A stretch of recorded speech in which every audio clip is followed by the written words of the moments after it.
अचानक उस रोज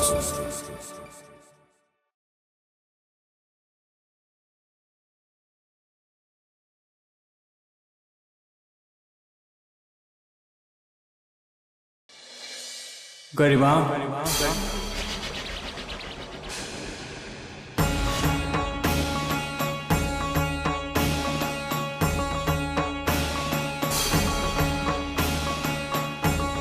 मैं कितने दिनों से तुम्हारा इंतजार कर रहा हूं।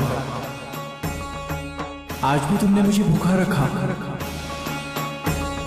मैं तो तुम्हारे घर की जूठन खाकर तुम दोनों को न जाने कितनी परेशानियों से बचा रहा है, पर तुमने मेरा निरादर किया है। आज के बाद मैं तब तक तुम्हारे पास नहीं आऊंगा जब तक तुम खुद चलकर मेरे पास नहीं आती।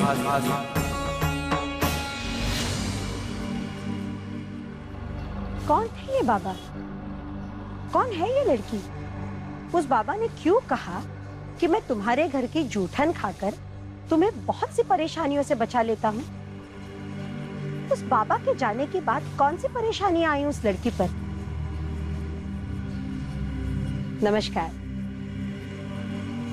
मैं डॉक्टर निशिगंधा वाल अचानक उस रोज की आज की यात्रा और आपके सारे सवालों का जवाब देने के लिए आपको ले चलती हूँ राजस्थान के शहर जयपुर, जहाँ पर रहने वाली गरिमा खंडेलवाल रोज की तरह आज भी अपने घर का झूठा खाना लेकर घर से बाहर निकली है। श्री कृष्ण कृष्ण कृष्ण हरे हरे, हरे राम राम राम हरे हरे, राम श्री राम हरे राम राम राम हरे हरे, श्री कृष्ण कृष्ण हरे हरे। बाबा सो गए क्या?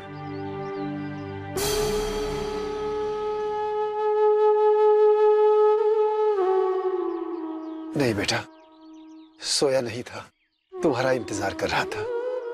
वैसे भूख भी बहुत लगी है, सुबह से कोई आया भी नहीं। बाबा मैं आपके लिए खाना भी लाई हूँ और ये कंबल भी। आज थोड़ी लेट हो गई बाबा, पर वादा करती हूँ अगली बार ऐसा नहीं होगा। तुम बहुत अच्छी हो बेटा, मेरी दुआएं तुम्हारे साथ है। मेरी दुआओं से तुम और तुम्हारा परिवार कभी दुखी नहीं होगा। दुआओं की दुकान खोल रखी है, अपने लिए क्यों नहीं मांग लेते दुआ? अपने लिए दुआ मांगते ना तो यहाँ भीख नहीं मांगनी पड़ती। ये आप क्या कह रही हैं पावनी जी? वही कह रही हूँ जो तुम सुन रही हो गरिमा। इस गंदे भिखारी का यहाँ बैठना मुझे जरा भी पसंद नहीं है। कितना खराब लगता है ये यहाँ बैठा हुआ, आते जाते लोगों से भीख मांगता रहता है। दे दो राम के नाम पे, दे दो। तुम 1 पैसा दोगे तुम्हें 10 लाख मिलेगा। आप शांत हो जाइए पावनी जी प्लीज। क्यों शांत हो जाऊं? इस भिखारी को मैंने भीख मांगने के जुर्म में पुलिस बुला के जेल नहीं भिजवाया तो मेरा नाम भी पावनी मेघवाल नहीं। प्लीज पावनी जी, एक इंसान का निरादर करने का आपको कोई हक नहीं। इंसान? ये इंसान है? भिखारी है भिखारी, समाज के नाम पे कलंक है ये कलंक। इसे तो मर जाना चाहिए। क्यों? क्योंकि ये गरीब है और आपकी नजर में गरीब को जीने का कोई हक नहीं। अतीत में जाकर देखिए पावनी जी, कहीं ऐसा तो नहीं कि इन गरीबों का हक हम अमीरों ने मारा है। जबान संभाल कर बात करो गरिमा। तुम मुझे जानती नहीं मैं कौन हूँ? मैं तो अच्छे से जानती हूँ कि आप कौन है पावनी जी। आप तो नेताजी की वाइफ है, लेकिन शायद आप नहीं जानती कि आप कौन है। गरिमा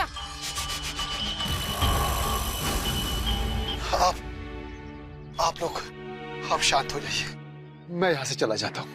नहीं बाबा, आप कहीं नहीं जाएंगे। ये सड़क इनकी नहीं, देश की है, और इस देश पे जितना इनका हक है उतना ही आपका और मेरा। तो ठीक है, मैं भी देखती हूँ ये भिखारी यहाँ कैसे बैठता है। बाबा आप बैठिए, आप खाइए, आपको भूख लगी थी ना।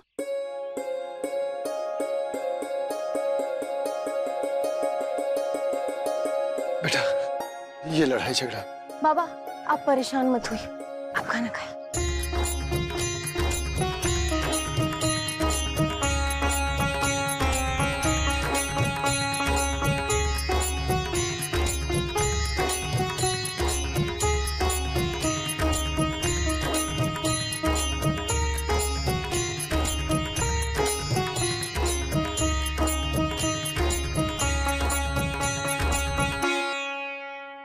चुक चुक जियो बेटा, सदा खुश रहो।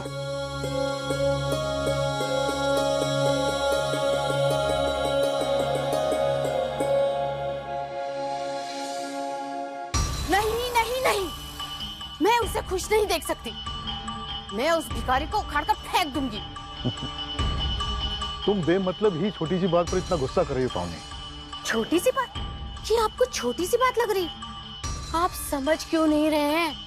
वो 2 टके का भिखारी, उसके सामने वो गरिमा आज मुझे चैलेंज कर रही थी। तुम बहुत भोली हो पावनी, तुम्हें राजनीति की जरा भी समझ नहीं है। चुनाव आने वाले हैं, ऐसे में अपने वोटरों को पटा के रखो। एक बार तुम चुनाव जीत जाओगी, उसके बाद में इन्हें ऐसा ठोकर मारो कि इन्हें पैरों नीचे कुचल दो। मतलब मेरे चैलेंज करने के बाद भी मैं उस भिखारी को वहां बैठा देखती रहूं? देखती रहो, कुछ दिनों की बात है। चुनाव जीत जाने दो, उसके बाद में अगर तुम कहोगी ना तो उस गंदे भिखारी को तो क्या, उस गरिमा खंडेलवाल को भी उखाड़ के फेंक देंगे। मुझे आपकी राजनीति समझ में नहीं आती। बस मैं उस भिखारी को वहां नहीं देखना चाहती। ठीक है ठीक है, तो फिर मैं ऐसा बंदोबस्त करूंगा कि सांप भी मर जाएगा और लाठी भी नहीं टूटेगी। मतलब जो उस गंदे भिखारी को खाना खिलाती है ना, वही उसे वहां से भगाएगी। वो कैसे? मुझ पर विश्वास है ना तुम्हें? मुझे आप पर पूरा विश्वास है, पर पता नहीं क्यों मुझे ऐसा लगता है कि हमारे घर में खुशियां भिखारी बाबा की दुआ से आती है। ये तो अच्छी बात है ना, बस ऐसी दुआएं मिलती रहनी चाहिए। अरे नेताजी, पावनी जी ने कान भरे होंगे। घड़ी खपा नेताजी, कैसे याद किया? बस कुछ नहीं, तुम दोनों की कुशलता पूछने के लिए मैंने फोन कर दिया था। कैसी है हमारी बहू? बस आपका आशीर्वाद है, हम दोनों बिल्कुल ठीक हैं। अगर तुम्हें कभी भी कोई भी तकलीफ हो, मेरे घर के दरवाजे हमेशा तुम्हारे लिए खुले हैं। जी नेताजी जी। और सुनो, चुनाव आ रहे हैं, तुम्हें मेरे चुनाव प्रचार के लिए भी हाथ बंटवाना होगा। हाँ जी बिल्कुल बिल्कुल नेताजी। ठीक है, खुश रहो, प्रसन्न रहो, शुभ रात्रि। जी प्रणाम, शुभ रात्रि। तुम मीना बिल्कुल गलत सोच रही थी। पावनी जी ने नेताजी के कोई कान नहीं भरे। क्या रहे थे? कुछ खास नहीं, बस हमारे बारे में पूछ रहे थे। वो कह रहे थे कि चुनाव आ रहे हैं तो मुझे उनके प्रचार में मदद करनी चाहिए, बस। चलो अच्छी बात है, आप और लो ना। नहीं बस बस बस, खाना खत्म करते हैं फिर वॉक पे चलते हैं, ठीक है? खाओ।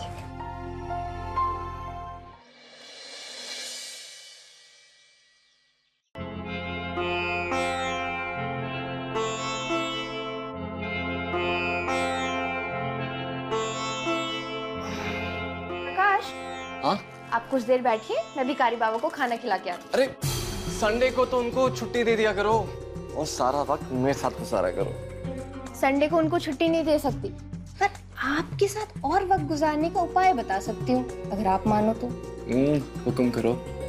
आप भी चलो मेरे साथ भिखारी बाबा को खाना खिलाने, इससे हम दोनों का साथ भी रहेगा और आपको दुआ भी मिल जाएगी।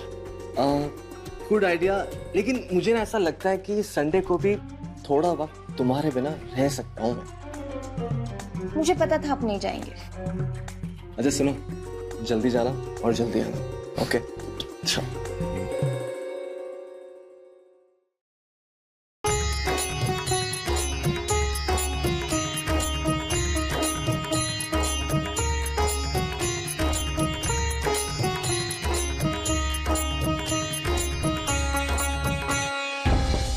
प्रकाश बाबू। अरे नेताजी आइए, आज तुम्हारे घर के बाग खुल गए। विराजी विराजी। हमारी बहू गरिमा नहीं दिख रही है कहीं? अब वो बाहर तक गई है। समझ गया, वो उस गरीब को खाना खिलाने गई होगी। देखा है मैंने, बहुत बार देखा है। बहुत दया है उसके मन में, बहुत प्रेम से उसे खाना खिलाती है। मैं भी यही चाहता हूँ कि हमारे देश में कोई गरीब न रहे, कोई भूखा न रहे। वो नेताजी क्या है ना, गरिमा का मानना है कि हमारे घर में जितनी भी खुशियां आती है ना, वो भिखारी बाबा की दुआओं की वजह से आती है। हाँ, मैं भी मानता हूँ दुआओं में बहुत ताकत है जी। पर बेटा, आज मैं उसी की वजह से यहाँ है। भिखारी बाबा की वजह से? तुमने आज का अखबार नहीं पढ़ा क्या? ये अखबार दो जरा मुझे।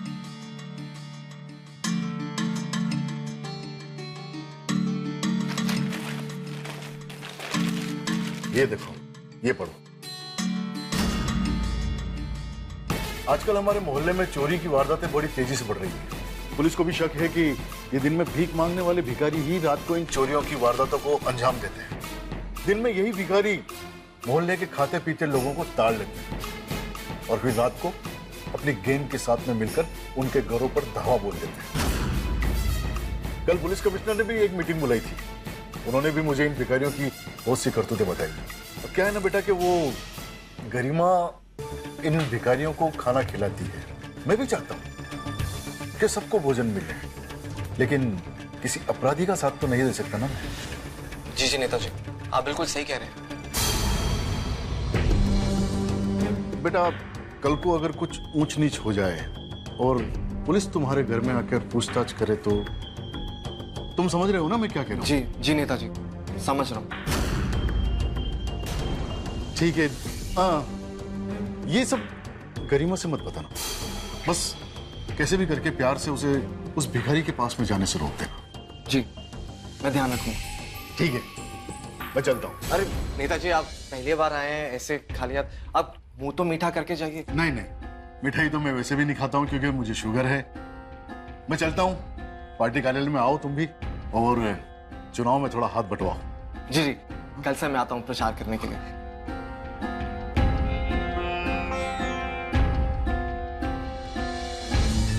मुझे किसी भी तरह से गरिमा को रोकना पड़ेगा।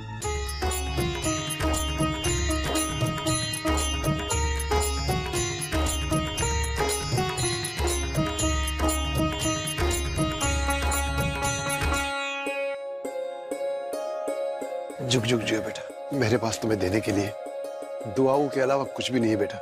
बाबा, मुझे केवल आपकी दुआ ही चाहिए। जुग जुग जियो, दूधो नहाओ पूतो फलो।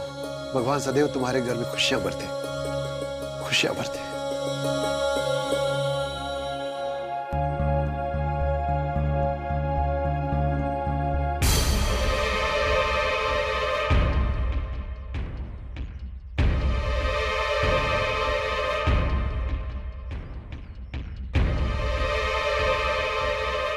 प्रकाश, कहाँ खोए हो?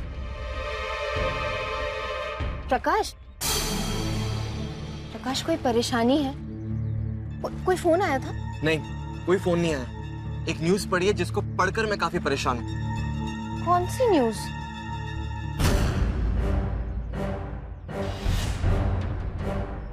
नहीं प्रकाश, इन सभी बातों का मुझे पता नहीं। जिस बाबा को मैं खाना खिलाती हूँ वो ऐसे बिल्कुल नहीं है, बहुत अच्छे हैं प्रकाश। बस गरिमा, कानून के पास इमोशन नहीं होते। कानून कोई भी कार्रवाई अच्छा बुरा देखकर नहीं करती है। उस दिन तुम्हारा झगड़ा पावनी जी के साथ उसी भिखारी के चक्कर में हुआ था ना, तो जरा सोचो, अगर पुलिस उस भिखारी की वजह से यहाँ आ गई और पावनी जी ने बता दी कि तुमने उस भिखारी को खाना खिलाया तो क्या होगा? पुलिस तुम्हारा बयान लेगी। सच जानने के चक्कर में पुलिस कोई रास्ता नहीं छोड़ती है। ऐसा नहीं है प्रकाश। अरे ये पेपर वाले तो कुछ भी नमक मिर्च लगाकर छाप देते। गरिमा, कैसी बातें कर रही हो तुम? ये शहर के पुलिस कमिश्नर ने बयान दिया है। प्रकाश, मुझे बाबा पे पूरा भरोसा है और पांचों उंगलियां एक समान नहीं होती। अरे गरिमा, जिद मत करो। हमेशा से हमारे बीच में बहुत अच्छी अंडरस्टैंडिंग रही है। तुमने जो कहा है मैंने वो किया है और मेरा कहावत तुमने कभी नहीं टाला है। प्रकाश, उन्हें मैं क्या ही खिलाती हूँ? घर का बचा हुआ खाना जिसे मैं ऐसे भी फेंक देती हूँ। वही खा के वो हमें कितनी दुआएं देते हैं। बस आज के बाद तुम उन्हें कुछ नहीं खिलाओगे, ना ही उनके पास जाओगे तुम, समझी? नहीं प्रकाश, मैं तुम्हारी ये बात नहीं मानूंगी। मैं बाबा के पास जाऊंगी और उन्हें बचा हुआ खाना खिलाऊंगी। अच्छा ठीक है, तुम्हें मेरी कसम है, आज के बाद तुमने उस भिखारी को एक दाना भी खिलाया ना तो तुम मेरा मरा मुंह देखोगी।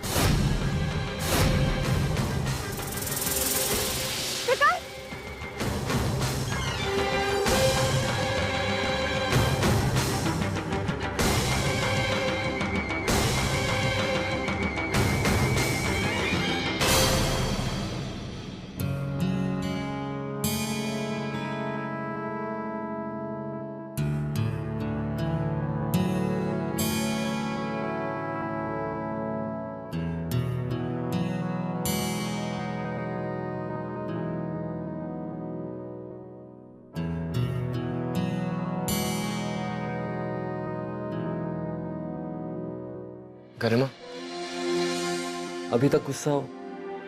अच्छा ना, आई एम रियली सॉरी। वो क्या है ना, तुम मान ही नहीं रही थी और फिर न्यूज़ पढ़ी, उसमें वो पुलिस का चक्कर की वजह से ना मैं डर गया था और गुस्से में प्लीज मुझे माफ कर दो। I am really sorry, please please माफ कर दो।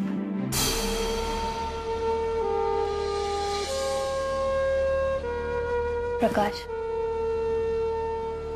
कोई जस्टिफिकेशन मत दो। तुम्हारी कसम से बढ़कर इस दुनिया में मेरे लिए कुछ भी नहीं है।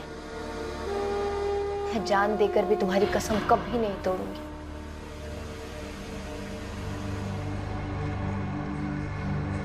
प्रकाश की कसम में बंधी गरिमा ने भिखारी बाबा को खाना खिलाना सचमुच बंद कर दिया था। हालांकि उसका मन एक अज्ञात आशंका से हमेशा कांपता रहता था। उधर भिखारी बाबा भी हर दोपहर गरिमा के आने का इंतजार करते थे।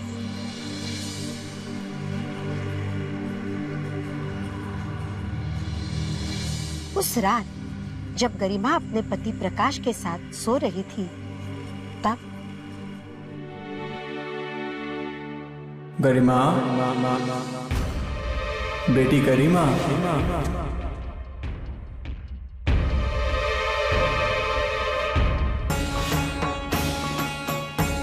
तुमने मुझे खाना खिलाना क्यों बंद कर दिया बेटी?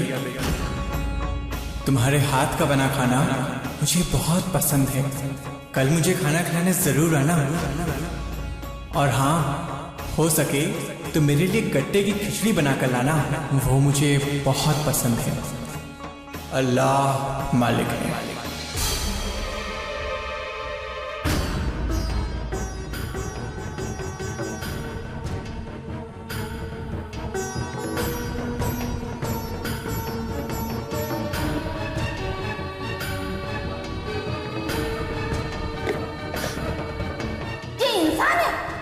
भिखारी है भिखारी, समाज के नाम पे कलंक है कलंक, इसे तो मर जाना चाहिए।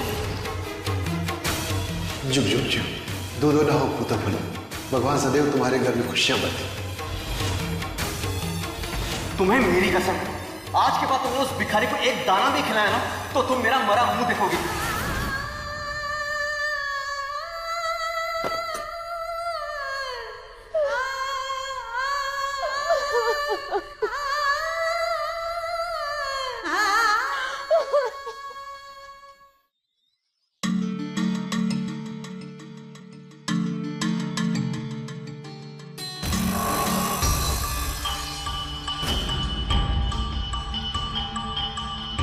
मान गई आपकी राजनीति को। उस गरिमा पे गंदे भिखारी का भूत उतार ही दिया आपने। और देखो, भिखारी मोहल्ला छोड़कर भाग गया। एक बार चुनाव जीत जाने दो, उसके बाद में उस गरिमा खंडेलवाल को भी सीधा कर देंगे। आजकल वैसे उसका पति मेरे चुनाव प्रचार में बहुत मेहनत कर रहा है। जब आप जाओगे ना तो मुझे साथ लेकर जाना। उसकी नाक पकड़कर नाक नीचे करूंगी। बड़ा अकड़ रही थी। अच्छा चलो, अब आज की वॉक यहीं खत्म करते हैं, मुझे पार्टी ऑफिस भी जाना है। ठीक, चलो।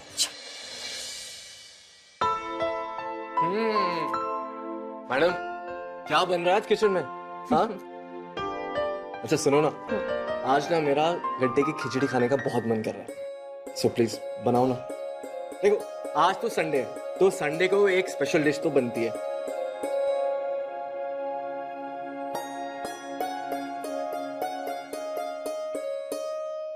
कल मुझे खाना खिलाने जरूर आना, और हाँ, हो सके तो मेरे लिए गट्टे की खिचड़ी बनाकर लाना, वो मुझे बहुत पसंद है।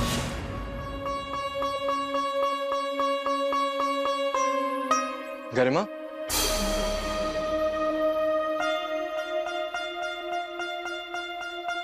क्या हुआ? सब ठीक है? पता है प्रकाश, कल रात मैंने एक अजीब सा सपना देखा। एक फकीर जैसे बाबा मेरे सपने में आए थे। उन्होंने मुझसे कहा मैंने उन्हें खाना खिलाना क्यों बंद कर दिया। उन्हें मेरे हाथों का बना खाना बहुत पसंद। और पता है प्रकाश, कल रात उन्होंने मुझे गट्टे की खिचड़ी बना के लाने को कहा था, और आज आपने भी मुझे गट्टे की खिचड़ी बनाने को कहा, जबकि आपको गट्टे की खिचड़ी बिल्कुल पसंद नहीं है। हाँ गरिमा, मुझे गट्टे की खिचड़ी बिल्कुल पसंद नहीं है, लेकिन तुम्हें तो पसंद है ना। कल रात से देख रहा हूँ तुम काफी उदास हो, तो मैंने सोचा कि आज हम तुम्हारी पसंद का खाना खाएंगे, गट्टे की खिचड़ी। और ये जो सपना है ना, वो तुम्हारे मन में उठते विचारों की झलक है। काफी दिनों से तुम भिखारी बाबा के बारे में सोच रही थी ना, ये सपना उस वजह से है। ओके।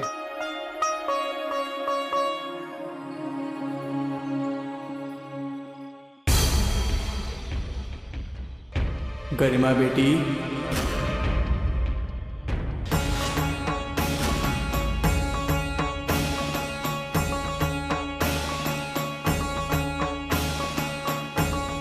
बाबा, आप कौन है बाबा? मैंने आपको पहचाना नहीं। पहचानने की जरूरत भी नहीं है। मैं तो बस इतना पूछने आया हूं कि तुम मुझे कब तक भूखा रखोगी। आज तुमने गट्टे की खिचड़ी बनाई भी, फिर भी मुझे भूल गई। कल जरूर खिलाना, मैं बहुत भूखा हूं बेटी। कल भूलना नहीं, जरूर आना। राम जी भला करेंगे। सुनिए बाबा, सुनिए बाबा, आप कहाँ मिलेंगे मुझे? बाबा, बाबा।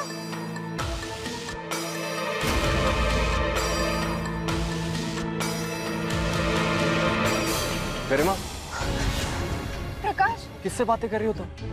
प्रकाश, वो फकीर बाबा आए थे, यही खड़े थे। मैंने देखा उनको, वो मुझसे खाना मांग रहे थे। उन्हें ये भी पता था कि मैंने आज गट्टे की खिचड़ी बनाई है। गरिमा, ये तुम्हारा सिर्फ वहम है, कोई नहीं है यहाँ पे। आओ चलो मेरे साथ। नहीं, आप मेरा विश्वास करिए, बाबा यहीं खड़े थे और उन्होंने मुझसे खाना भी मांगा। गरिमा प्लीज, इतनी छोटी सी बात का पतंगड़ मत बनाओ। आओ चलो। आप नहीं समझोगे प्रकाश, वो गरिमा प्लीज चलो, आओ चलो चलो।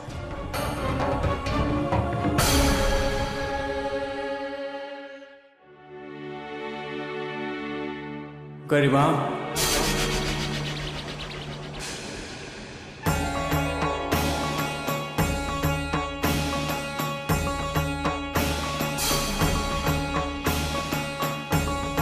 मैं कितने दिनों से तुम्हारा इंतजार कर रहा हूं। आज भी तुमने मुझे भूखा रखा। मैं तो तुम्हारे घर की जूठन खाकर तुम दोनों को न जाने कितनी परेशानियों से बचा रहा था, पर तुमने मेरा निरादर किया है।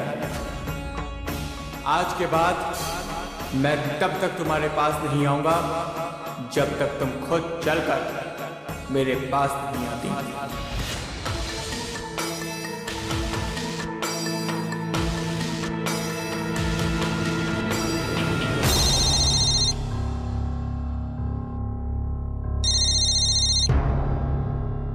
हेलो, आप प्रकाश खंडेलवाल के घर से बोल रही हैं? हाँ, आप कौन? नहीं, आप मुझे नहीं जानती। मेरा मतलब है प्रकाश का एक्सीडेंट हो गया है।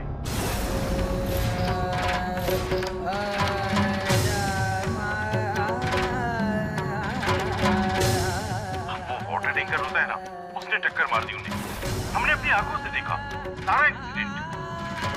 हम सबने उन्हें सिटी हॉस्पिटल में एडमिट करवाया है। आप जल्दी से यहाँ आ जाइए। उनके मोबाइल से तो मैंने आपका नंबर निकाला। प्रकाश, प्रकाश। क्या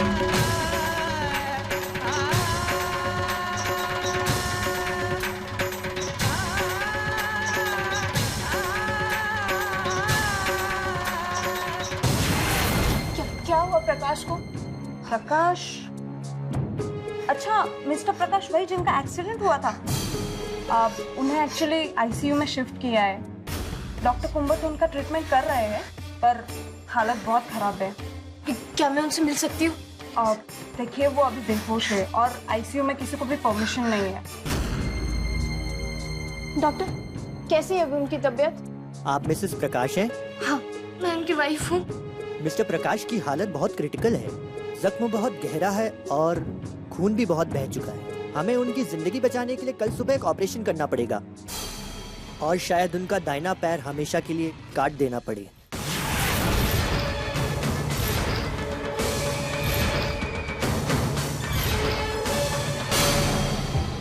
मैडम, ऐसा मत बोलिए प्लीज।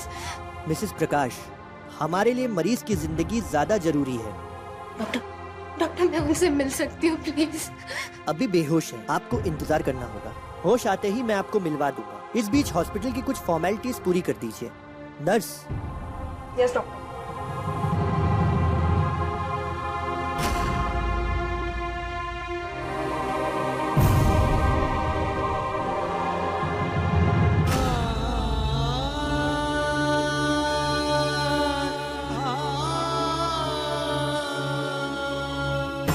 तब तक तुम्हारे पास नहीं आऊंगा जब तक तुम खुद चलकर मेरे पास नहीं आ जाते।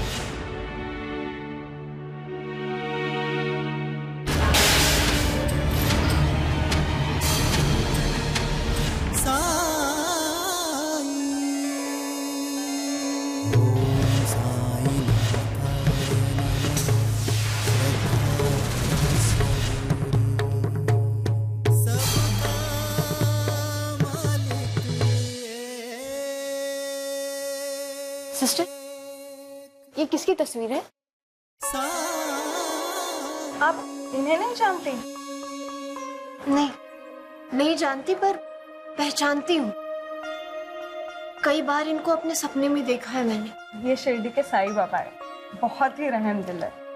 ये अपने भक्तों की तकलीफें अपने ऊपर ले लेते हैं। इनकी चौखट पे जाने वाला कभी भी निराश नहीं होता। ये मुझे कहाँ मिलेंगे?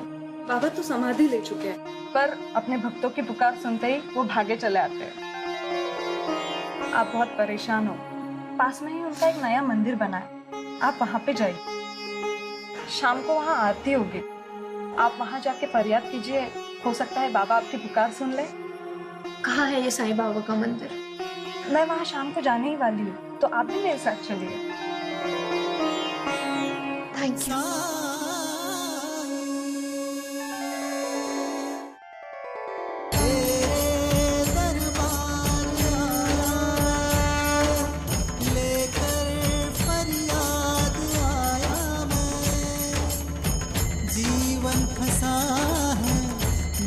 मझधार सुन लो मेरी पुकार। अनंत कोटि ब्रह्मांड नायक राजाधिराज योगिराज परब्रह्म सद्गुरु सच्चिदानंद श्री साईनाथ महाराज की, साईनाथ महाराज की, साईनाथ महाराज की। बैठो। अब आप लोग भी बैठ जाइए। अब हम लोग साईं बाबा के चरित्र का एक छोटा सा पाठ सुनेंगे।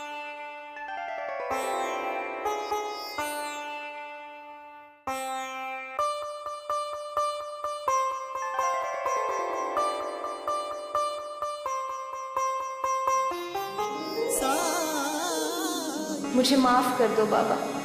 आप खुद चलकर मेरी परेशानी दूर करने मेरे पास आए और मैं मूर्ख आपको पहचान नहीं पाई। मुझे मालूम होता कि आपका मंदिर यहाँ है तो मैं रोज आपको कट्टे की खिचड़ी बनाकर खिलाती।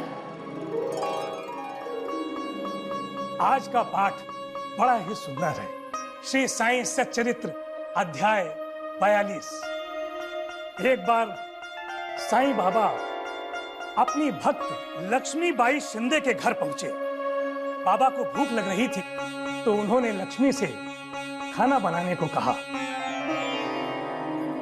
लक्ष्मी ने तुरंत ही रसोई में जाकर बाबा के लिए स्वादिष्ट भोजन बनाया। वो भोजन लेकर लक्ष्मी जब बाबा के पास पहुंची तो बाबा ने उस भोजन को एक काले कुत्ते को खिला दिया। लक्ष्मी इस बात से बहुत नाराज हुई क्योंकि बाबा ने उस भोजन से एक कौर भी नहीं खाया था, बल्कि सारा का सारा भोजन उस कुत्ते को खिला दिया। तब बाबा ने लक्ष्मी को समझाते हुए कहा कि लक्ष्मी, जो भूखे की भूख शांत करता है वो मेरी भूख शांत करता है। अगर संसार में कोई भी व्यक्ति भूखा है तो समझ लेना कि मैं भूखा हूं। जो भूखे का पेट भरता है वो समझ ले कि वो अपने साईं का पेट भर रहा है। राम जी भला करेंगे।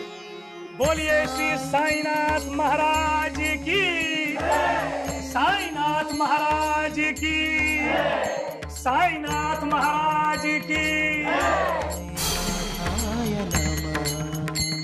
मुझे सब समझ में आ गया सिस्टर, मुझे सब समझ में आ गया कि मेरे परिवार में इतनी परेशानियां क्यों हैं। मैं अभी आई।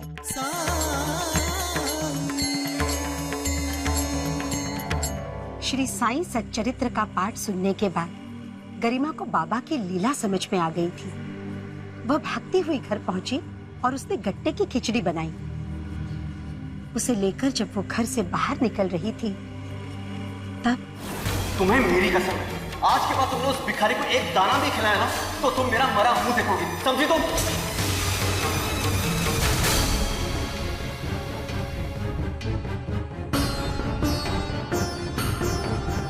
ये तुमने मुझे किस धर्म संकट में डाल दिया है साईं बाबा। भूखे को खिलाने का धर्म पूरा करूं तो उनकी कसम आरे आ जाती है, और नहीं खिलाऊं तो सुहाग पर संकट आ जाती है। मुझ पर दया करो मेरे साईं, रहम करो बाबा। ओम साई राम, ओम साई राम, ओम साई राम। अरे कहाँ चली गई थी आप? पहले कुछ पाप हो गए थे, उन्हीं का प्रायश्चित करने गई थी, पर कर नहीं पाई।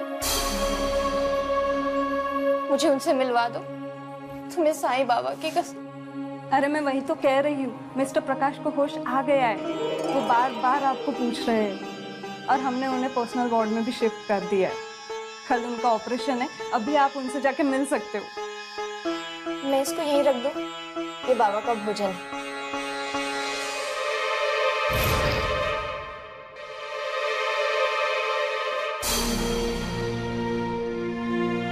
प्रकाश,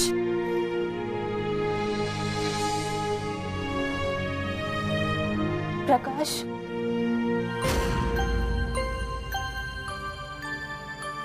अब कैसी तबीयत है तुम्हारी? नहीं नहीं नहीं, तो आराम करो। कहाँ चली गई थी तुम? बहुत दर्द है तेरे में।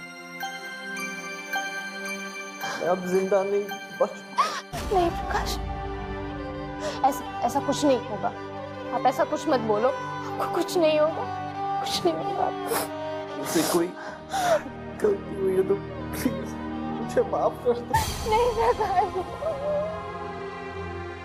वादा कि अगले जन्म में तुम फिर मुझसे मिलोगी। उस दिन मैंने तुम्हें भिखारी बाबा की बात पर बहुत गुस्सा किया था, मुझे माफ कर दो। मुझे तुम्हें कसम नहीं देनी चाहिए थी। आज मैं तुम्हें उस कसम से मुक्त कर।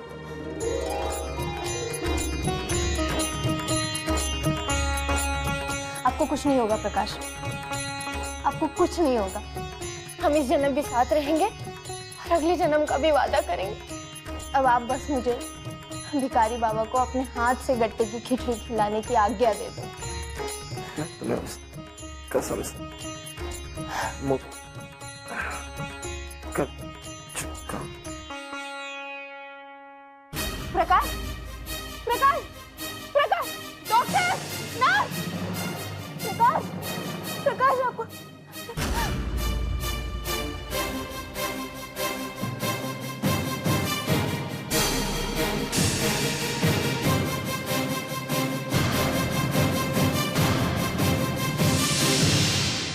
डोंट वरी, कुछ नहीं हुआ है, सिर्फ कमजोरी की वजह से बेहोश हो गए। मैं अभी इन्हें इंजेक्शन दे देती हूँ, तब तक आप अपनी कसम पूरी कर दो। ओम साई नमो नमः, ओम साई नमो नमः। बाबा, बाबा, आप कहाँ हैं बाबा? बाबा, बाबा कहाँ चले गए? गरिमा, मुझे माफ कर दो गरिमा, मुझसे बहुत बड़ी भूल हो गई। ये आप क्या कह रही हैं पावनी जी? मुझसे बहुत बड़ा पाप हो गया, मैं उन्हें पहचान ही नहीं पाई। आप क्या कह रही हैं पावनी जी? मुझे कुछ समझ नहीं आ रहा। थोड़ी देर पहले मेरे पति को पुलिस वाले गिरफ्तार करके ले गए। पर क्यों? कैसे बताऊं? मुझे बताते हुए भी शर्म आ रही। जिस कोठी में हम रहते हैं, वो कोठी भिखारी बाबा की है। बरसों पहले मेरे पति ने उसमें जबरन कब्जा कर लिया था। पावनी जी, आप सारी बात बताइए, मुझे कुछ समझ नहीं आ रहा। आज से 20 साल पहले मेरे पति ने भिखारी बाबा का घर जालसाजी से अपने नाम करवा लिया था और उनको सड़क पे फेंक दिया। बाबा ने विरोध नहीं किया? विरोध, बहुत विरोध किया, पर ये राजनीति में थे तो किसी ने उनकी बात सुनी ही नहीं। और आपने कुछ नहीं कहा? क्या कहते? मुझे तो वही मालूम था जो इन्होंने मुझे बताया। मैं तो भिखारी बाबा को ही झूठा समझती थी, इसीलिए उनसे नफरत करती थी। लेकिन इस बार चुनाव में इनकी पार्टी हार गई। नई सरकार ने जांच कराया तो मुझे सच पता लगा। पाप और पुण्य सब यही है पावनी जी। हर इंसान को अपने कर्मों का दंड यही भोगना होता है। मुझसे भी एक पाप हुआ है और उसका प्रायश्चित करने मुझे बाबा के पास जाना है।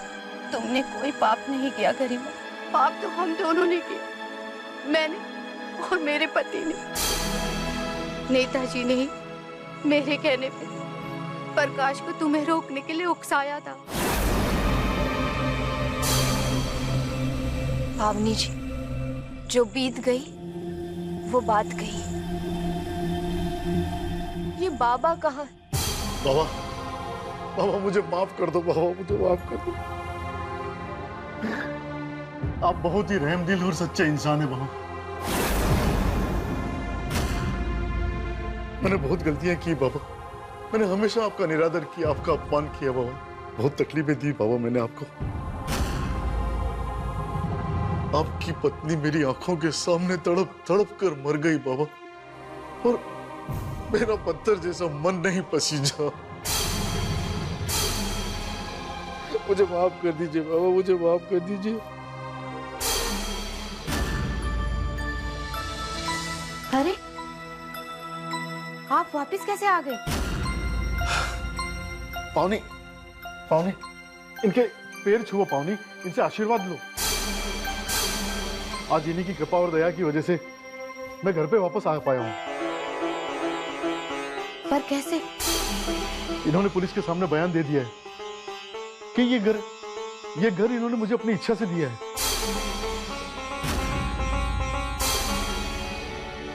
जबकि सच क्या है ये तो तुम भी जानती हो। मैंने अपनी राजनीतिक ताकत के दम पर ही इस घर पर जबरन कब्जा किया था। आज अगर इनकी कृपा नहीं होती तो मेरा सारा जीवन जेल में ही बीत जाता। बाबा, आप कर दीजिए। नहीं नहीं बेटा, मेरे मन में किसी के प्रति कोई शिकायत नहीं है, कोई शिकायत नहीं है।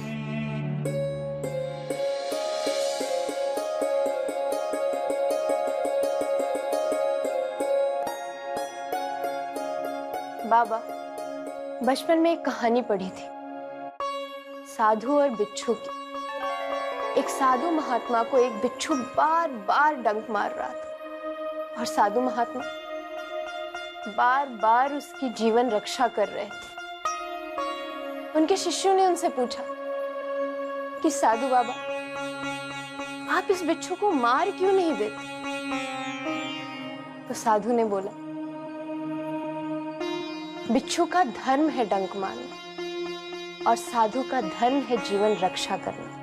तो जब बिच्छू अपना धर्म नहीं छोड़ तो मैं अपना धर्म कैसे छोड़ता?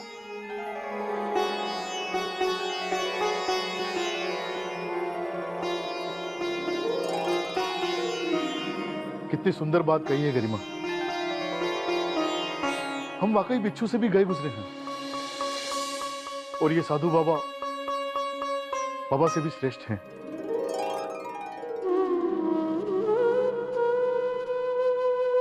बाबा, मैंने अपने हाथों से गट्टे की खिचड़ी बनाई है आपके लिए, इसे खा लीजिए तो मेरे भी पापों का थोड़ा प्रायश्चित हो जाएगा। नहीं बेटा, तुम कभी पाप कर ही नहीं सकती हो। तुम्हारा मन बहुत ही सच्चा है। अच्छा लाओ, तुम्हारे हाथ का बना हुआ भोजन वैसे भी मुझे बहुत ही प्रिय है।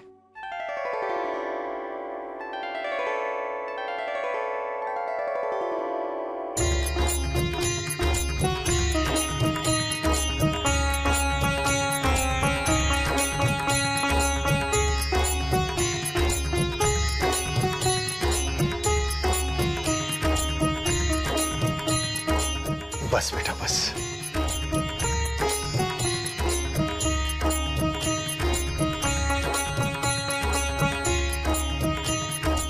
बस जुग जुग जियो मेरी बच्ची, जुग जुग जियो। दूधो नहाओ पूतो पलो, भगवान सदैव तुम्हारे घर में खुशियां भरते। बाबा, मैं अस्पताल जा रही हूँ, इनकी तबीयत ठीक नहीं। सब ठीक हो जाएगा। अच्छा अब मैं भी चलता हूँ। नहीं बाबा नहीं, आप कहाँ जाएंगे? जाएंगे तो अब हम लोग। नहीं बेटा, मोह माया के बंधन हम सब त्याग चुके हैं। अब सड़क के किनारे खुले आसमान के नीचे ही हमारा आशियाना है। बंद दीवारों में रहने की आदत छूट चुकी है। तुम लोग आराम से इस घर में रहो। बस एक वादा करो। जी बाबा। कभी किसी का हक नहीं मारोगे। जी बाबा। कभी किसी का अपमान नहीं करोगे। कभी किसी से झूठ नहीं बोलोगे। इंसान को इंसान ही समझोगे। ओम साईनाथाय नमः। ओम साईनाथाय नमः। ओम साईनाथाय नमः। ओम साईनाथाय नमः। ओम साईनाथाय नमः। Sister, good morning doctor. Good morning. Mr Prakash के ऑपरेशन की तैयारी हो गई? Yes doctor. आप मिसेस प्रकाश से ऑपरेशन पेपर पे साइन ले लो, मैं पेशेंट को देख के आता हूँ। Yes doctor.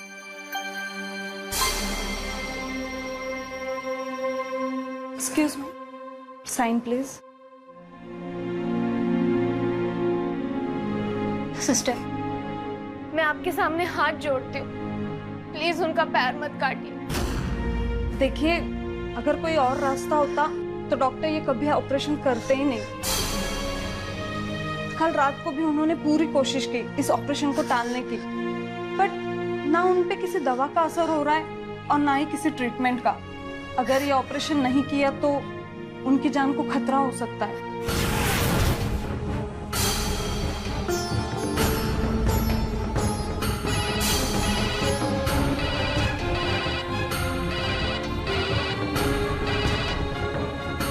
Yes, city hospital.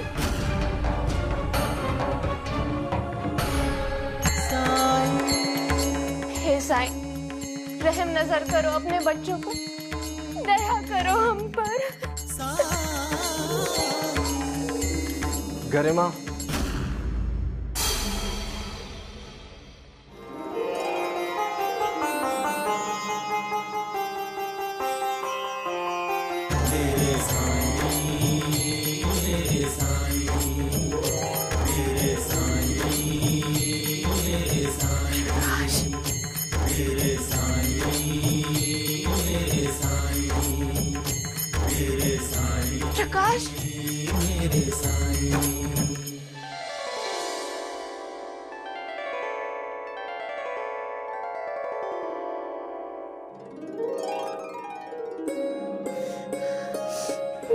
Mrs प्रकाश, आज जो मैंने देखा अपनी पूरी जिंदगी में पहले कभी नहीं देखा। कुछ घंटों पहले लग रहा था मैं मिस्टर प्रकाश की जिंदगी नहीं बचा पाऊंगा, लेकिन अब ना इन्हें ऑपरेशन की जरूरत है और ना ही इनकी जिंदगी पर कोई खतरा है। कुछ ही देर में इनके घाव काफी भर चुके हैं। दवा और दुआओं ने चमत्कार कर दिया है। ओम साई राम। ओम साई राम। गरिमा, ये सब तुम्हारी सच्ची भक्ति के कारण हुआ है। कल रात एक फकीर मेरे सपने में आए थे। उन्होंने मुझसे कहा कि प्रकाश, मैंने तेरी पत्नी गरिमा के कारण तेरी मौत की हुंडी लौटा दी। गरिमा बहुत अच्छी लड़की है, बड़ी सच्ची बच्ची है। हमेशा उसका ख्याल रखना। राम जी भला करेंगे। ये तो चमत्कार हो गया। ये सारा चमत्कार मेरे साईं बाबा का है। साईनाथ महाराज की जय। बोलो साईनाथ महाराज की जय। तो ये थी राजस्थान जयपुर की गरिमा खंडेलवाल की कहानी, जिसने अपनी सच्ची भक्ति से भगवान को भी अपना बना लिया। जाको राखे साईया, मार सके न कोई। गरिमा की कहानी पर यह पंक्ति बिल्कुल सच लगती है। अगर हम किसी भूखे की भूख मिटा सके तो उससे बढ़कर कोई तीर्थ नहीं है, कोई पूजा नहीं है, कोई पुण्य नहीं है। तो ये थी राजस्थान जयपुर की गरिमा खंडेलवाल की कहानी, जिसने अपनी सच्ची भक्ति से भगवान को भी अपना बना लिया। तो अब आज्ञा दीजिए, फिर मिलेंगे ऐसी ही किसी कहानी के साथ। ओम साईनाथाय नमः।